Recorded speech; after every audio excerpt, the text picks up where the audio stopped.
Now, if you want just one contemporary example to fix in your mind the gruesome essence of the morality of sacrifice and what it does to self-esteem, consider America's response to 9/11. When the Twin Towers collapsed, many people in the Middle East danced in the streets. But others there, although sympathetic to the revelers, sought to hide the revelry from view. They worried that the attacks had gone too far this time, and that America would refuse to suffer such an outrage.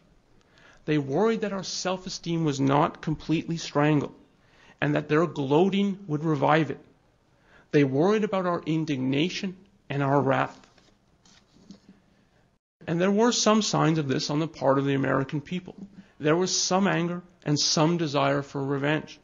People wanted Bush to do something. Responding to the country's mood, the administration promised a campaign of shock and awe and the extraction of infinite justice. But then, there is no doubt, Bush asked himself, what would Jesus do? Tragically, it was one of the few questions to which Bush knows the answer. Operation Infinite Justice was renamed.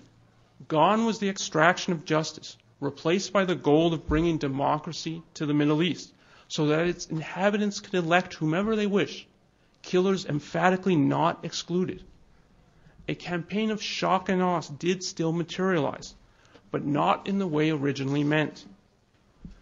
Imagine the utter shock of the Islamic warriors and their numerous supporters when they realized that it was not U.S. bombs dropping on their heads, but packets of lentils, barley stew, biscuits, peanut butter, and strawberry jam, along with the message, "This is a food gift from the people of the United States of America."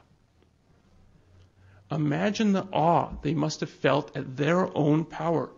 They had attacked the Pentagon and toppled the Twin Towers, and this had brought them not U.S. soldiers bent on their complete destruction, but U.S. soldiers bent on rebuilding their hospitals and mosques and bringing them the vote. The young soldiers all the while dying in the process. We are proving to these people that the meek shall inherit the earth, and that blessed indeed are the poor in spirit. The power these killers feel is real. It is granted to them by the morality of sacrifice. Now, the Sermon on the Mount and all its variations through the centuries, Atlas Shrugged reveals, is a morality of evil and for evil. But it has a fatal flaw. It requires that its victims accept it. Quote, "I saw that the enemy was an inverted morality, and that my sanction was its only power. I saw that there comes a point in the defeat of any man of virtue when his own consent is needed for evil to win. I saw that I could put an end to your outrages by pronouncing a single word in my mind.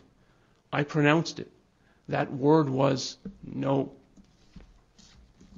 This is the beginning of Ayn Rand's Declaration of Moral Independence. To win one's moral independence, one must first say no to the corrupt ideal of sacrifice. One must reject as unspeakably evil any morality that demands sacrifices, whether the sacrifice of your values to the misfortune or irrationality of others, or the sacrifice of their values to your misfortune or irrationality. Whether it be a relative demanding an attention he has not earned, or the latest healthcare scheme from Washington, promising to give us something for nothing by soaking the rich, one must say no. The moment the good requires victims, it ceases to be good. To win one's moral independence, one must uphold the individual's moral right to exist, beginning with one's own. You have the right to exist, a moral right to your own life and to trying to achieve happiness within its days and years. No one has a moral right to demand that you gain his permission to exist by slavishly ministering to his needs and protecting him from his own shortcomings. No one has a claim on your life. The moment someone waives his pain or need or failures around, proclaiming that it is these that entitle him to your values, he removes himself from any moral consideration. The Founding Fathers grasped politically that no one gains a right to your life by virtue of his real or alleged superiority. Neither priest, nor king, nor aristocrat, nor the majority gains a right to your life by virtue of superior social position, mystic visions, ancestors, wealth, or numbers.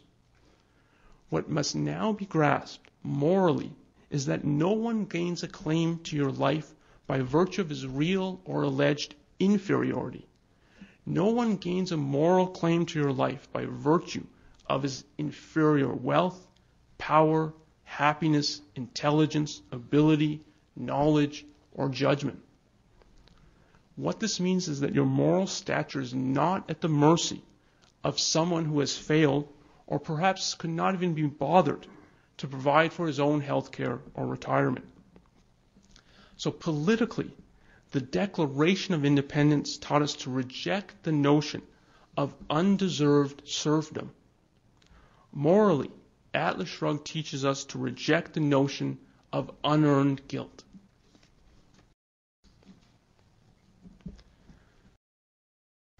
Now, in place of unearned guilt, one should embrace the nature of one's existence as an individual human being, a being that must seek and create values in order to remain vibrantly alive.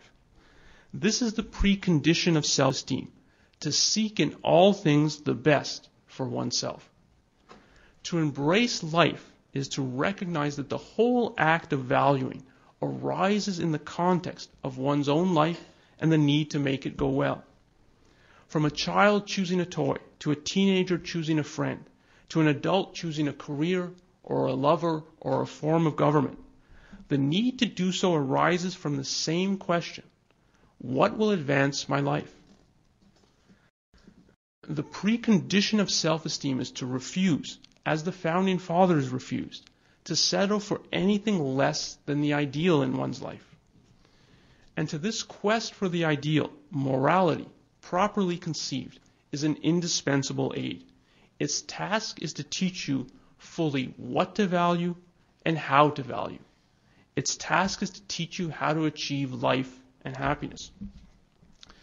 Atlas Shrugged accordingly offers a new conception of the moral ideal, a new conception of the sacred and the exalted, far different from that of the Sermon on the Mount. Fundamental to Atlas's new moral code are the actual requirements of life and happiness. Central to its new ideal, therefore, are the virtues of thought, production, and trade. Thought, production, and trade. Atlas Shrugged is a hymn to man's mind. Every value that man has achieved had to first be discovered by some individual mind. From picking fruits, to hunting with spears, to planting crops in order to harvest them only months later.